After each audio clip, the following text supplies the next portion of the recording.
Warahmatullahi wabarakatuh. Alhamdulillah, wassalatu wassalamu ala rasulillah Sayyidina Muhammad ibni Abdillah wa ala alihi wa sahbihi wa man walah, wala hawla wala quwata illa billahil aliyyil azim. Amma ba'du. Yang saya hormati para orang tua, para sesepuh, para asatidzah, para hujjajah, hadirin hadirat yang dimuliakan Allah Subhanahu wa taala.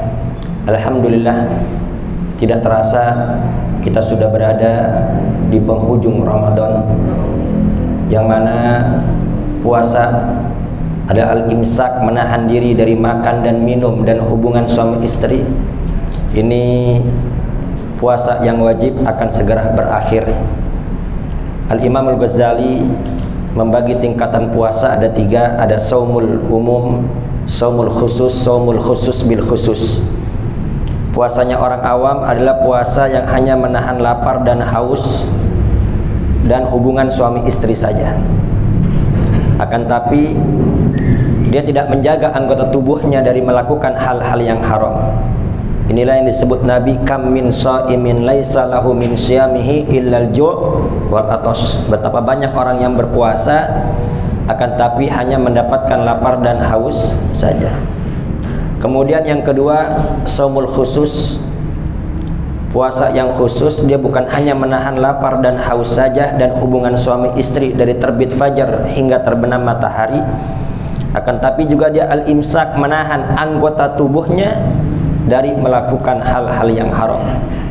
Menahan matanya memandang yang haram, menahan lisannya berbicara yang haram, menahan telinganya mendengarkan hal yang haram, menahan seluruh anggota tubuhnya dari melakukan hal-hal yang dilarang oleh Allah Subhanahu wa ta'ala. Puasa menahan makan dan minum dan hubungan suami istri ini akan segera berakhir. Akan tapi puasa anggota tubuh, puasa dari yang haram ini akan terus berlanjut. Puasa menahan lapar dan haus ini hanya dari terbit fajar hingga terbenam matahari. Akan tapi puasa anggota tubuh, puasa dari yang haram ini bukan hanya dari terbit fajar hingga terbenam matahari, akan tapi 24 jam. Dan bukan hanya di bulan Ramadan saja, akan tapi terus menerus sepanjang hidup kita. Al-Imam Al-Ghazali dalam kitabnya Ihya Ulumuddin dan Syekh Murtado Az-Zabidi mensyarah kitab Ihya dan Ithafus Sada Al-Muttaqin, banyak orang yang secara zahir tidak puasa, dia makan, dia minum, akan tapi di sisi Allah dicatat sebagai orang yang berpuasa. Kenapa? Karena dia menjaga anggota tubuhnya dari melakukan hal-hal yang dilarang oleh Allah Subhanahu wa ta'ala. Tapi sebaliknya tadi, meskipun zahirnya puasa, nggak makan, nggak minum, tapi lisannya tidak dijaga dari menyakiti orang lain, lisannya tidak dijaga dari menyinggung orang lain, matanya tidak dijaga dari memandang yang haram, kemudian perutnya tidak dijaga dari makanan-makanan yang haram, maka meskipun secara zahir, secara fikih dia puasa, tapi di sisi Allah dia bukan orang yang puasa. Dan yang terakhir, ini para kekasih-kekasih Allah, dia puasa dari memikirkan selain Allah Subhanahu wa ta'ala. Hatinya selalu zikir kepada Allah, selalu ingat kepada Allah Subhanahu wa ta'ala. Jadi intinya, kesimpulan di sini saya ingin mengingatkan bahwasannya puasa menahan lapar dan haus ini akan segera berakhir. Akan tapi puasa menjaga anggota tubuh dari melakukan yang haram ini terus akan berlanjut hingga akhir usia kita. Kira-kira jelas apa tidak nih? Kemudian tadi ketika saya ingin masuk sini, ini bahkan banyak dari kemarin yang bertanya, ini kita puasa sampai Jumat apa sampai Sabtu? Ya, ini malam ini kita masih taraweh atau tidak? Nah, ketahuilah, untuk meneruskan puasa atau tidak, ini kan kita bingung nih, ini besok terus puasa apa selesai sampai hari ini. Maka salafun soleh, para guru-guru kita, para orang tua kita dari dulu itu selalu ikut pemerintah.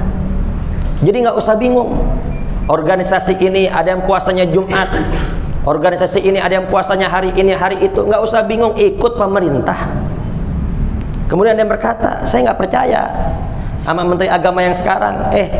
Ini pemerintah nggak serta-merta menetapkan puasa itu puasa itu hari Kamis, kemudian Idul Fitri itu hari Sabtu. Tidak, mereka menunjuk tim. Tim yang ditunjuk di sini adalah Kementerian Agama. Dan Kementerian Agama dia tidak kerja sendiri, akan tapi semua para santri dan ahli-ahli falak dikumpulkan. Ini Kamis ini, ya. Ini semua dikumpulkan. Kemudian apa? Apabila ada yang melihat, apakah langsung ditetapkan? Tidak, musyawarah dulu.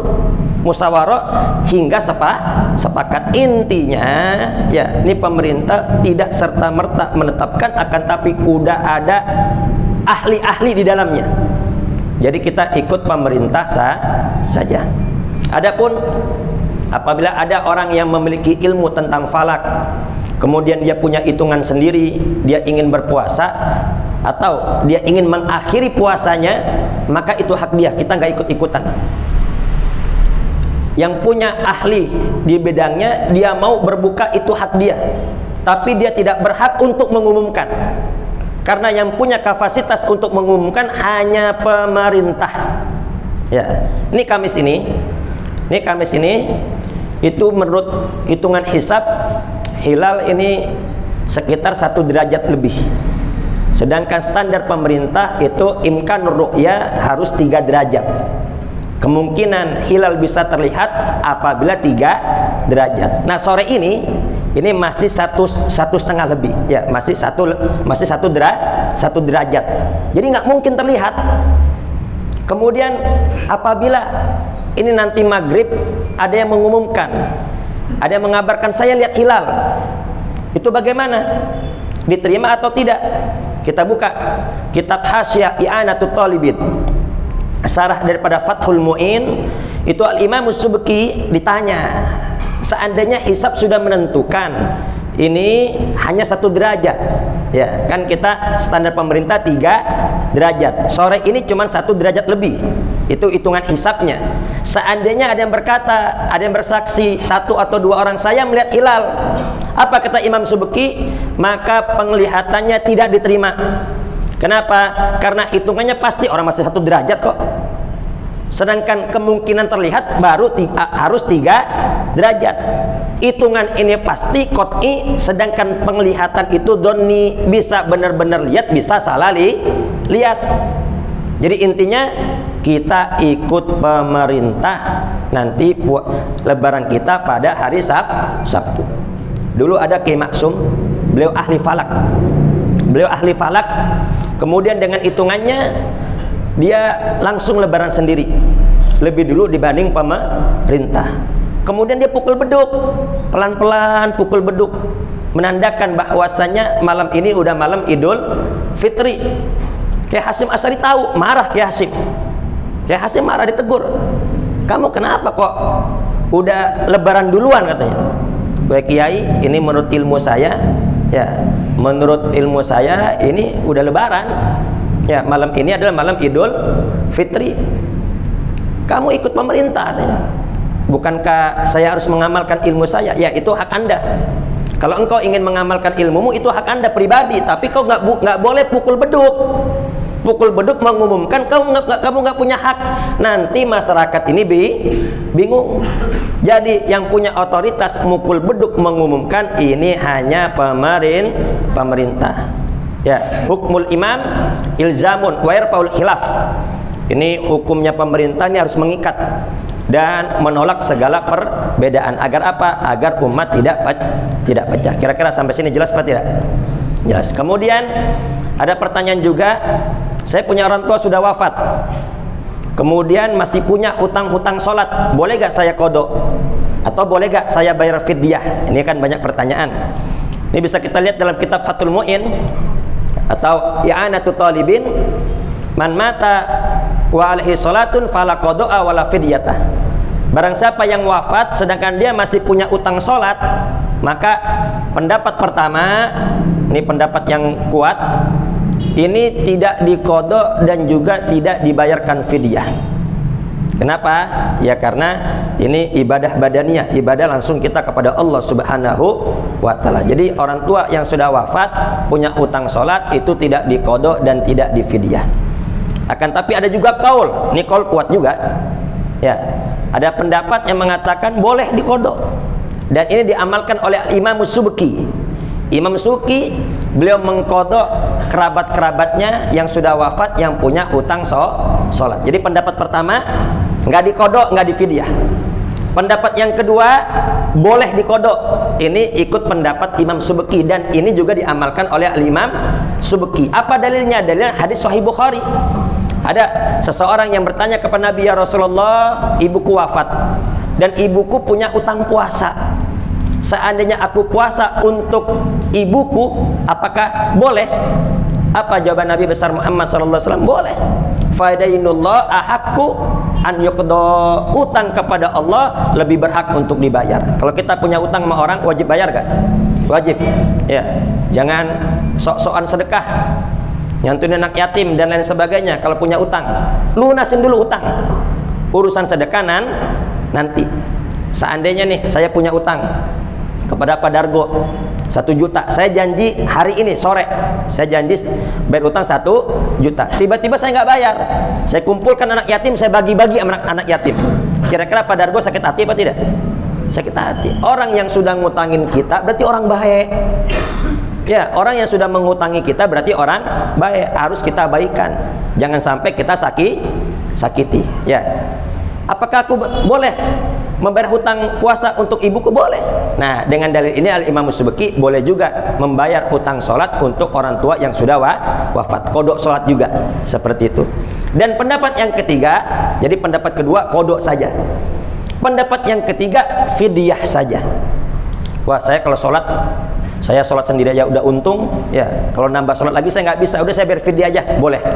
Fidyah diniatkan untuk orang tua. Setiap satu sholat itu satu fidyah, ya sekitar 7 on atau 8 on. 8 on lah amannya.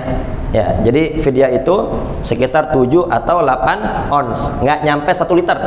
Jadi kalau kita ngeluarin 1 liter itu udah lebihnya sedekah. Jadi cuman 8 ons. Ya, kira-kira jelas apa tidak nih?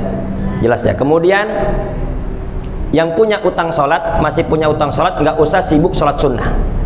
Qabliyah, ba'diyah, duha, tahajud, witir, ya itu nanti dulu, bayar dulu utang sholatnya. Jadi utang sholat tuh bayar dulu.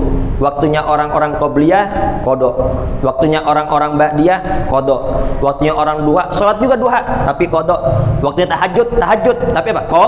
Qadha. Ya, insya Allah juga sunnah dapat. Jadi yang masih punya utang sholat, kerjain yang wajib dulu, yang sunnahnya nanti. Jadi dalam kitab Fathul Mu'in, orang yang masih punya utang sholat maka hendaknya bayar dulu qadha sholatnya, sunnahnya nanti. Kira-kira sampai sini jelas apa tidak nih? Jelas. Baik, mungkin hanya itu yang dapat saya sampaikan. Jadi intinya kita masyarakat awam nggak usah bingung, kita ikut pemerintah. Wah, saya nggak percaya sama menteri agamanya. Itu bukan menteri agama yang menetapkan. Ya, dia punya tim khusus. Ya, banyak santri-santri dan lain sebagainya. Ya, menteri agama hanya mengumumkan. Baik, mungkin itu yang dapat saya sampaikan. Kurang lebih saya mohon maaf. Akhirul kalam. Wassalamualaikum warahmatullahi wabarakatuh.